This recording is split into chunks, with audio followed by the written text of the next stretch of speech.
Parce que la musique, c'est quelque chose d'instable, surtout dans le pays dans lequel on vit. C'est surtout ça. Oui, Ah, Seigneur! Mais il ne va pas mentir. Moi, j'aimais beaucoup Bobo, ouais. T'as des gars comme Tiaf, des gars comme Oui, Vano. ouais, Ça, on n'a plus oui. besoin d'en parler parce que bah, Oui, mais c'est déjà une génération d'avant. c'est ça, c'est Ça, la, le truc. c'est la génération. Sur la Alors, question. reprendre l'aventure aujourd'hui. Faut avouer que c'est une question un peu particulière. Parce que bah déjà, on est plus vieux. On a plus d'enjeux dans nos vies, on a plus d'engagement, plus de responsabilités, plus de plaisir, plus de loisirs. Donc, c'est particulier. J'avoue que c'est particulier. Après, reprendre l'aventure pour le principe, pour le délire et se dire, vas-y, on le fait et tout, pour s'amuser, bien entendu. Mais voilà que c'est quelque chose qu'on fait déjà au quotidien. La musique, on continue de la faire, on continue de se voir tout le temps. Voilà, en fait, à notre niveau, il n'y a rien qui a changé. C'est juste que les gens ne nous voient plus devant les caméras. Mais derrière les caméras, on a toujours la même vie à peu près. Donc, ça change pas du tout. On a même des morceaux. Et donc, du coup, reprendre cette aventure, par contre, devant les caméras, pour le kiff, ça peut le faire. Ça pourrait être intéressant. Mais pour le côté financier, vu que bon, on est plus vieux maintenant, etc., ce serait forcément à perdre, quoi. Bon. Et je fais partie de ces gens qui ne font Voilà. pas des choses. C'est moi le problème. Ouais, surtout. Je vais être honnête, c'est moi le problème. Moi, je fais pas un truc s'il n'y a pas d'argent à la clé. Et je fais pas un truc s'il n'y a pas une valeur ajoutée au final. Sachant qu'on vit déjà le truc, nous, entre nous, déjà de base, je suis conscient que ça m'apporte rien de plus en particulier de faire ça, quoi. Donc, ça peut se faire si on en discute, etc. On se dit, vas-y, pour le kiff. Mais si on part sur la rentabilité, etc., je pense que je vais être le responsable du non. Voilà. Bah, en fait, à notre époque, c'était quand même quelque chose de particulier. Il y avait beaucoup de groupes de musique à l'époque. Excalibur, APS. Il y avait vraiment beaucoup systématique. Il y avait beaucoup de groupes à l'époque. Et le truc, c'est qu'il y avait un concert quasiment toutes les 2 semaines, quoi. Je veux dire. Et tout le monde était invité. Mais pour de vrai. Ouais, allez. Merci. Merci beaucoup. Désolé, hein, mais on est là. Donc, ouais, il y avait des invités. Ouais, voilà. Et en fait, il y avait que des artistes béninois en tête d'affiche. Et forcément, il y avait tout le temps. En fait, c'est ça. Ça, c'est une très bonne remarque. Hein, parce que les concerts, c'était des artistes béninois à point final. Quoi. Uniquement. Quand on faisait venir les internationaux, là. C'était Washkash à l'époque. Hyper spécial.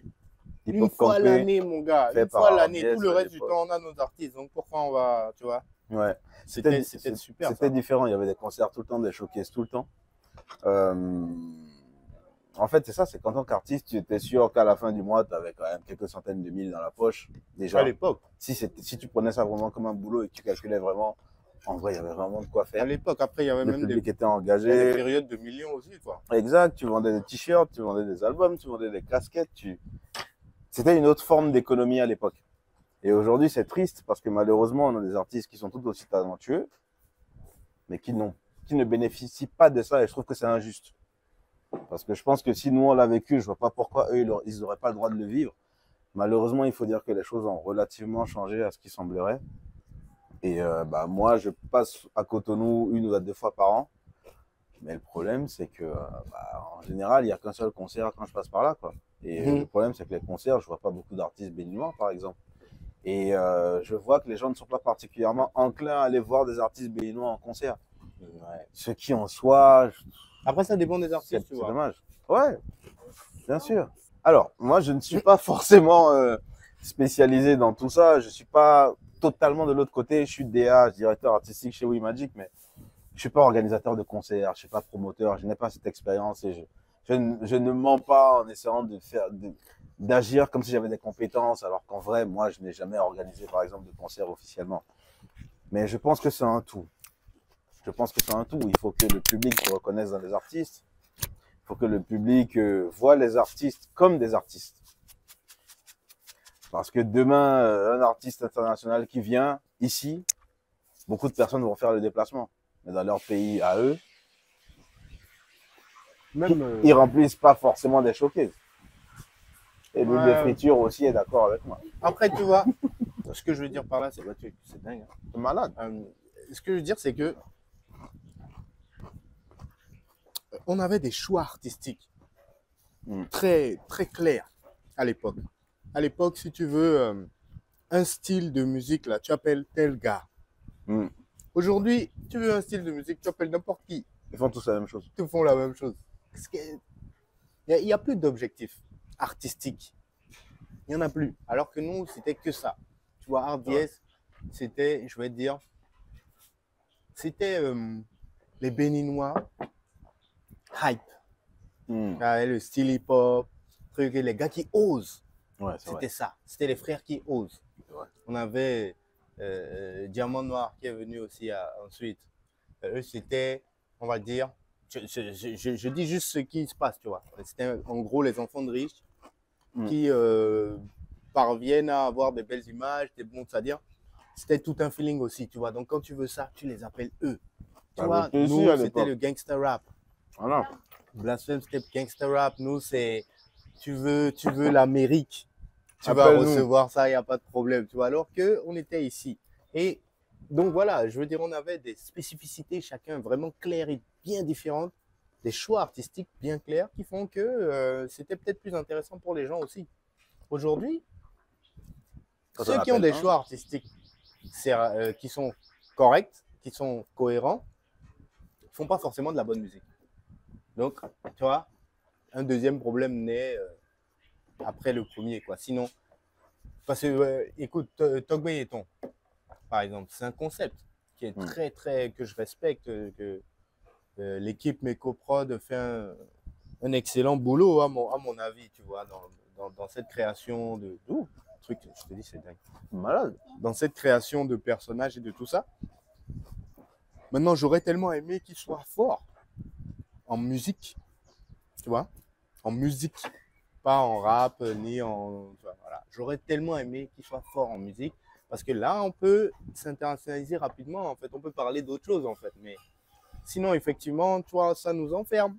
Les gars sont numéro 1 au Bénin depuis 10 ans, mais ils ne sont pas encore numéro 50 quelque part. Pour moi, il y a un problème. Alors que nous, à l'époque, sans l'Internet, sans tout ça, Cameroun, Sénégal, blablabla, Canada, on parlait de Centrafrique. nous, on nous appelait de là-bas. Nous-mêmes, on ne comprenait pas, mais tu vois. Là, aujourd'hui, pour faire une tournée en France, c'est nous-mêmes, on organise ça. On ne nous invite pas, hein. Les artistes d'ici, là, qui vont en France faire des tournées, je sais pas quoi. C'est eux-mêmes qui créent ça. C'est pas qu'on les a invités. Personne n'a dit, je veux vous voir, en fait. Tu vois, donc, il y a un dommage là qui est là, quoi. Il y a un dommage qui est là. Ça, c'est vrai. Les journées culturelles. Ça, les gens venaient du début à la fin. Exact. Ils ne viennent pas à la fin, juste pour voir le dernier gars. Ils venaient du début début à la fin. Tout le monde. C'était incroyable, je te jure, parce que... C'est vrai que c'était incroyable cette époque. C'est comme si tous les artistes étaient d'accord. Voilà. Je ne sais pas comment expliquer. C'était un feeling général. Et les backstage, c'était... Tu vois, par exemple, c'était il n'y avait n'importe pas quoi. de différence. On était tête d'affiche souvent. Diamant Noir aussi était tête d'affiche souvent. Mais tous les autres artistes du terrain, bon, nous, Blasphème, on était potes avec tout le monde. Je te jure, c'était vraiment fabuleux. Moi c'est ça mes souvenirs que je préfère. Et je mets au défi, tous les rappeurs de mon époque, là, c'est tous mes gars. Ça, là. Et j'ai pas besoin de leur demander avant de dire ça. C'est tous mes gars. Parce qu'on était dans cette ambiance générale tous les jours, réellement. On s'appelait, on faisait des featuring sans aucun problème. Aujourd'hui, mais les featuring sont où? Ouais. Les artistes qui sont là, ils veulent tous être seuls, en fait. Ils veulent tous être seuls. Ouais. Pour gagner plus, alors qu'ils ont bien vu que ça leur a rien donné. Pour l'instant, ils sont toujours là où ils habitaient. Amin. Moi, je sais pas. Après, le concept aussi, c'est qu'à l'époque, nous, on faisait quelque chose qu'on aimait. Et peut-être que ça joue, ouais. Ça joue aussi. Et vrai. En vrai, on n'avait rien à faire de l'argent. Franchement, en plus de ça, ça rentrait beaucoup. C'était sympa. Mais je pense qu'en fait, le problème, c'est qu'aujourd'hui, il y en a beaucoup qui courent après la gloire, en l'occurrence. Ils veulent être vus, ils veulent être connus, etc. Et ils ne pensent pas forcément que ça leur demande plus d'investissement d'être connus. que de gagner de l'argent. Que de gagner de l'argent. Et je pense que c'est ça la nuance. Parce que moi, personnellement, de mon expérience personnelle, je pense que c'est là où, en fait, par rapport à la musique, ça a pris un tournant. C'est-à-dire qu'avant, je faisais la musique parce que j'aimais ça. À la fin des années 2000, je me disais, non, vas-y, c'est bon. Je suis conscient de mon niveau, je suis conscient de ce que je fais, et je veux faire de la musique, etc. Et à un moment donné, j'ai eu un déclic. En fait, j'ai réalisé que la musique, je faisais plus ça parce que j'aimais ça, je faisais ça parce que c'était une habitude. Ouais. Voilà, c'est-à-dire que Ouais, voilà, je cale une son au studio. On va au studio, pose des sons, ça on reste à pose la des maison. sons. Voilà, en fait, c'est devenu une habitude. Et un jour, je me suis dit, bon, On a tellement d'albums posés là à la maison. oh Seigneur Dieu, Je peux même pas. mais tellement. Des solos, des trucs, Et c'est ça, en fait, moi, qui m'a fait prendre un déclic. En fait, j'ai eu un déclic au début des années 2010. Et je me suis rendu compte qu'en fait, au lieu de caler 2 semaines, de bloquer 2 semaines, par exemple, aller en studio, poser des morceaux, machin truc, je me suis dit, vas-y, je vais aller voyager un peu, m'amuser. Je suis allé en Grèce, je suis allé en Crète, je suis allé aux States. Pendant 2 semaines. Et je suis revenu. Je me suis dit, bon. c'est mieux. Hein. C'est mieux. C'est ça, en fait. C'est plus doux, quoi. Je me dis, c'est mieux. Et en fait, plus le temps a même passé. investissement, quoi. C'est ça. Et plus le temps a passé, plus j'ai réalisé qu'au final, la musique, c'est vrai, j'en fais. Mais j'ai plus le même rapport avec la musique qu'avant. Avant, c'était vraiment, ouais, l'amour de la musique, on veut on veut que la musique soit bien, etc. Mais en plus, on vit dans une société où aujourd'hui, tout se renouvelle. Il y a des nouveaux qui arrivent. La musique change.